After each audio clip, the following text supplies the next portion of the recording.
job of just defensive coverage execution, and then just didn't trust each other on offense. Not enough passing, and that was a lot of the game. Not enough passing, and that's. I think that's a consistent thing when we don't play well. We don't pass to each other, and we don't execute defensively. There was one moment during the run where Hachimura was isolated on the cover for a good 15 seconds or something. It seemed like before the shot clock violation.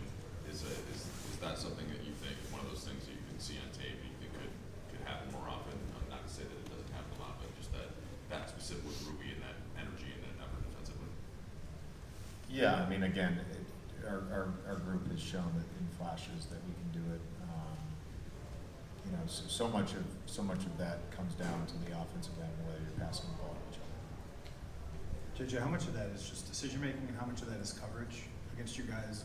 Are teams doing things to kind of make a shot more appealing to your primary ball handlers, or is it sets and stuff like that aren't happening?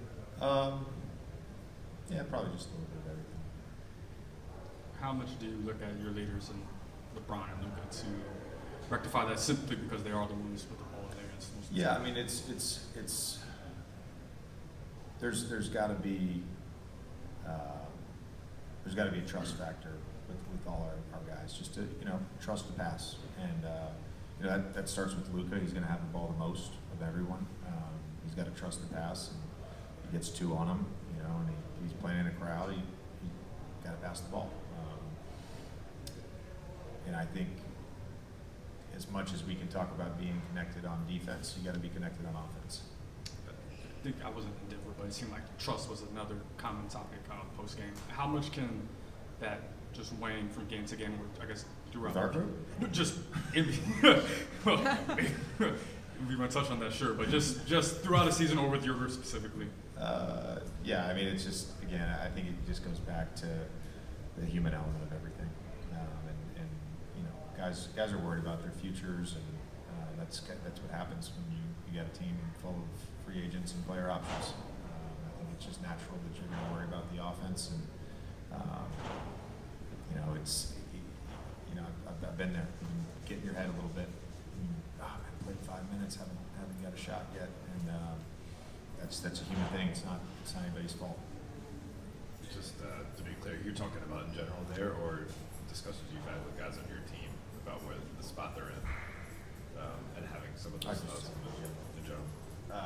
What would you ascribe the second half shift in energy to? Do you think that the trust passing was better, or would you say it was other factors? I think it was just defensively. Again, it's another really good defensive half from us, holding them to under 50.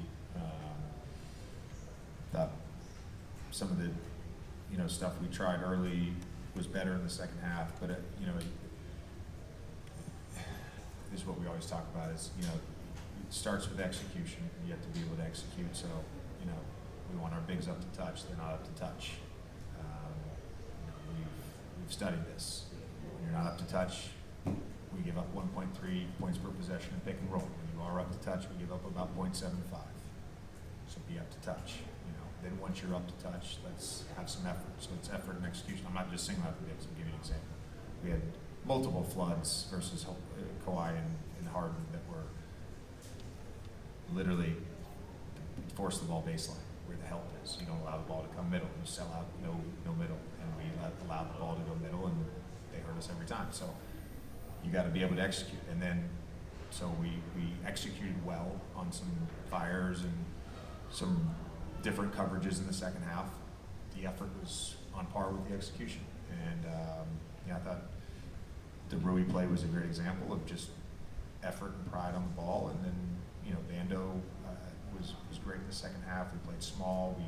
We battled on the defensive glass. I thought LeBron, for what seems like the 20th straight game, he emptied the tank and gave us everything he had. JJ, you mentioned playing small. DeAndre had that eye problem. How was he doing throughout the game with his eye? He seemed fine with the eye. I know it bothered him at one point. He was oscillating between no goggles and goggles. I'm sure it bothered him a little bit. And I think you mentioned something about Jackson playing through his minute restriction in Denver. Is he still on a minute restriction now? How is he doing after the hamstring thing? He's normal minutes for him.